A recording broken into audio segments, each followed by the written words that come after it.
हे नमस्कार नमस्कार फ्रेंड्स। मैं बैक हूँ एक नए वीडियो के साथ। इसमें हम डिक्सन टेक्नोलॉजी के बारे में ही बात करेंगे और इंडिया की इलेक्ट्रॉनिक्स मैन्युफैक्चरिंग पावर हाउस बन चुकी है और हम लोग इसमें कवर करेंगे कि ये इतनी फास्ट कैसे ग्रो कर रही है, इनका फ्यूचर आउटलुक और इनका जो हार्ड हिटिंग नंबर्स के पीछे क्या राज है। पहले मैं ब्रीफ इनका एक दे देता हूँ कंपनी की डिक्सन टेक्नोलॉजीज करती क्या है। डिक्सन टेक्नोलॉजीज इंडिया की लार्जेस्ट इलेक्ट्रॉनिक मैन्युफैक्चरिंग है जो कि बहुत सारे सेक्टर्स में ऑपरेट करती है, जैसे कि consumer electronics, manufacturing LED TVs brand like Samsung, Panasonic and Hisense, mobile phones and IT hardware produces major players like Motorola, Oppo, IT brands like HP, Asus, Lenovo, Acer, and home appliances में ये 1.2 million plus refrigerators annually produce करते हैं, washing machine with 90% utilisation और of their capacity utilisation, lightning में supplying LED bulbs, down lighters, outdoor lights, now serving global brands like IKEA. Telecom and security devices produces routers, 5G equipments, CCTV cameras etc. So ये तो इनका brief ये करती क्या है कंपनी। और Dixon serves 4 out of 5 laptop brands in India under government PLI scheme for IT hardwares. ये PLI स्कीम में बहुत एग्रेसिवली टारगेट की है क्योंकि PLI स्कीम में प्रोडक्शन लिंक्ड स्कीम है गवर्नमेंट की, जो इन सब कंपनियों को मिल रही है गवर्नमेंट की तरफ से next in 6 years down the lane.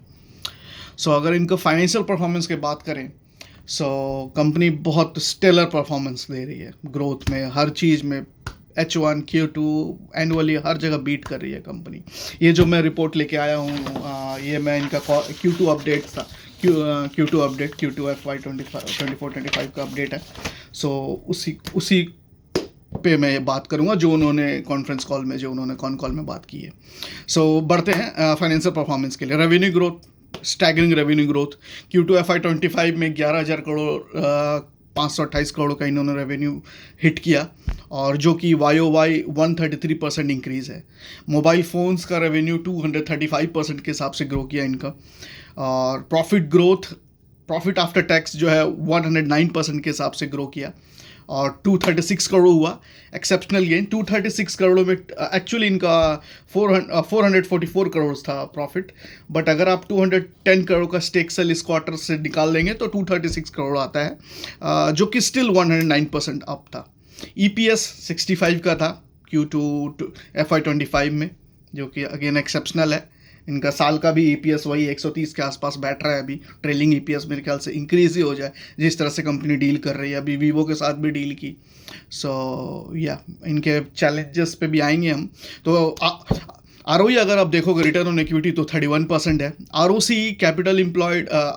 Return on capital employed जो कि होता है वो 38.9% है, जो कि फैंटास्टिक है। अगर आप देखेंगे 38.9% कौन ग्रो करती है यार। इनका अगर मेन जो ग्रोथ ड्राइवर्स के बारे में अगर हम बात करेंगे तो PLI स्कीम एडवांटेज है इनको। इन्होंने बस, मुझे लगा कि कहीं ना कहीं इन्होंने जो गवर्नमेंट को ड्राफ्ट पेश किया है, उन्होंने खुद ही एडमिट किया अभी कॉन्फ्रेंस कॉल में कि वो 48,000 करोड़ को वो मीट कर पाएंगे कि नहीं कर पाएंगे। मुझे डाउट है जो नंबर्स उन्होंने दिया और 48,000 को कैसे मीट करेंगे पता नहीं। हालांकि वो डबल ट्रिपल एक्सपेंशन करने वाले हैं, लेकिन देखना पड़ेगा इफ़ दे मीट और not. But even they don't meet, मुझे कोई प्रॉब्लम नहीं दिख रहा है इनका इस कंपनी में कि इनफैक्ट उनका ROC का गाइडेंस बहुत रॉक सॉलिड है। उनका एक्विजिशंस जो है और iSmartU जो उन्होंने एक्वायर किया है वो भी एक फैंटास्टिक मूव है इनके लिए। और अगर ये मार्जिन्स पे अपने काम करेंगे जो कि ये बोल रहे हैं हम काम करेंगे, तो फिर बहुत फैंटास्टिक होने वाला है। PLI स्कीम इनके लिए बहुत बड़ा एडवांटेज है। और कैपेक्स में बात करें तो 150 करोड़ फॉर फेज़ 1 का कैपेक्स में ये बोल रहे हैं 150 crore for 1.2 million unit capacity in Chennai. Future target जो कि उस कैपेक्स का फ्यूचर टारगेट हो जाएगा 3 to 3.5 millions per unit. 3 to 3.5 millions units. Partnership के बारे में अगर बात करेंगे विद ग्लोबल ब्रांड्स, तो डिक्सन का जो पार्टनरशिप है वो मोटरोला, ओप्पो, Xiaomi ये जैसे ब्रांड्स है और 8.1 मिलियन स्मार्टफोन्स पर क्वार्टर ये प्रोड्यूस कर रही है। और इनका जो बेसिकली अगर आप रेवेन्यू का व्हील देखेंगे तो वो मेनली फ़ोन से आ रहा है, और कंपनी लगातार बड़े बड़े डील्स और क्रैक कर रही है फ़ोन के रिलेटेड। और इनका मानना है कि रेफ्रिजरेटर और वॉशिंग मशीन भी बहुत अच्छा यूनिट है। उनको ये चैलेंज फेस कर रहे हैं अपने मार्जिन के साथ, क्योंकि इनका मार्जिन 3.6 है, और ये मार्जिन को अगर बढ़ाना चाहते हैं तो रेफ्रिजरेटर और वॉशिंग मशीन बहुत अच्छा है, जो कि down the line 12 to 18 months में ये करने वाले हैं। सो अगर आप इन और करने वाले हैं, so that's it. So capacity expansion तो इनका चल ही रहा है, बहुत हेवीली चल रहा है। IT hardware alone is projected, IT जो है इनका, आईटी हार्डवेयर जो है अलोन वो करीबन 4,500 से 5,000 करोड़ इनको एनुअली कंट्रीब्यूट करेगा, लेकिन 3 साल में in a phase manner. Telecom networking again 3x उसमें भी वाई ग्रोथ है इनको टेलीकॉम्स और नेटवर्किंग में, और FY25 के बाद वो और स्केल अप करेगा। अभी 2,500 करोड़ के आसपास कंट्रीब्यूशन है, और जो कि फर्दर स्केल अप करके 6 to 7,000 करोड़ ये डालने वाले हैं होगा। और चैलेंजेस में वही है, PLI टारगेट अगर वो मिस किए तो देखना पड़ेगा क्या होता है, बट उनसे कोई खास प्रेशर आने वाला नहीं है। और इस बार मार्जिन अगेन इनका थोड़ा सा 200 बेसिस पॉइंट फेल किया, बट वो कंपनी बोलती है क्योंकि मोबाइल जो है वो हमारा मेन रेवेन्यू जो मोबाइल से आता है, सो जिस कारण से मार्जिन पे खेलना थोड़ा मुश्किल हो रहा है, इसीलिए वॉल्यूम पे खेल रहे हैं। So it's a low margin business. So यही है, कंपटीशन अदर मैन्युफैक्चरर्स भी ट्राई कर रहे हैं PLI बेनिफिट्स लेने के लिए, तो वही बात है। और ग्लोबल सप्लाई चेन रिस्क तो है ही थोड़े बहुत इस बिज़नेस में, क्योंकि सेमीकंडक्टर का शॉर्टेज और करंट फ्लक्चुएशन, सो ये है। बट इनके पास काफ़ी स्टॉक्स हैं, जैसा कि इन्होंने बोला अपने कॉन्फ्रेंस कॉल में।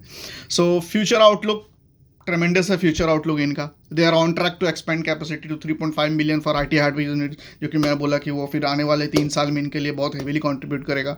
Mobile phone production scaling up rapidly, expected to hit 20 to 30 million unit annually. Backward integration into component like display, camera modules, enclosure will drive higher margin next to 15-18 months. Telecom business could surpass 6 to 7,000 crore annually by next year, जो कि अभी सिर्फ 2,400 करोड़ का है।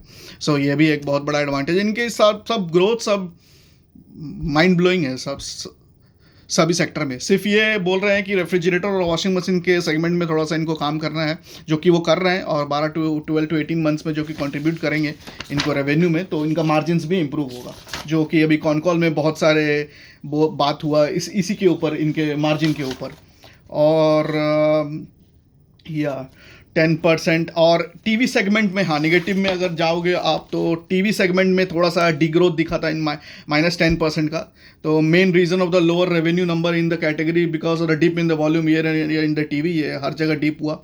सो ये 9.7 million LED TV in Q2 compare to 10.8, so हल्का सा 10% का डिप इनको वहाँ पे मिला टीवी सेगमेंट में। लेकिन वो क्योंकि टीवी, रेफ्रिजरेटर, वॉशिंग मशीन इनका जो ओवरऑल कंट्रीब्यूशन में बहुत स्मॉल है, सो ये उतना मैटर नहीं करता है टीवी। या दैट्स इट। और मोटरोला के ये अलोन कॉन्ट्रैक्टर हैं, मोटरोला ब्रांड के। सो ये बहुत प्राउड लेते हैं उस चीज़ के ऊपर, मैनेजमेंट बहुत प्राउड है इनको ऊपर, और मोटरोला की तरफ से आगे भी और बहुत अच्छे अच्छे ऑर्डर्स इनको मिलने वाले हैं। सो ये तो था। और नॉन सेमीकंडक्टर साइड ये कैमरा मॉड्यूल और ये सब तो है ही। और निगेटिविटी में अगर मैं बात करूं तो LED टीवी में द स्लो पेस ये मैंने बोल ही दिया आप लोगों को, और कुछ नहीं, मार्जिन्स का भी बात हो ही गया है। So that's it. सो अगर आपको कुछ भी इंसाइटफुल लगा तो प्लीज़ मुझे सपोर्ट करें, और hit the like, share and share the channel with your friends also. Thank you. मिलते हैं फिर नेक्स्ट वीडियो में।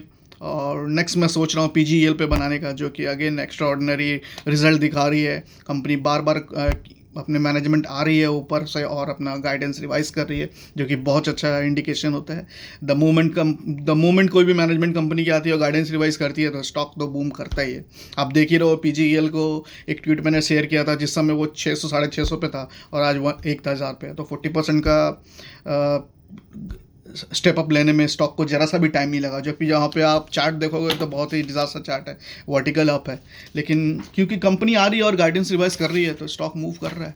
सो शायद हम लोगों में से कोई भी इस वे में देखता नहीं है स्टॉक मार्केट को, हर कोई चार्ट के पीछे लगा हुआ है।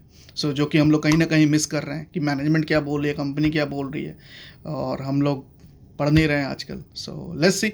मैंने जो इनिशिएटिव चालू किया है, अगर आपको पसंद आएगा तो we will continue to do in longer term, और हम लोग करते रहेंगे ये चीज़. सो उससे मेरे को भी फ़ायदा होगा, आपको भी फ़ायदा होगा. Let's see. Thank you.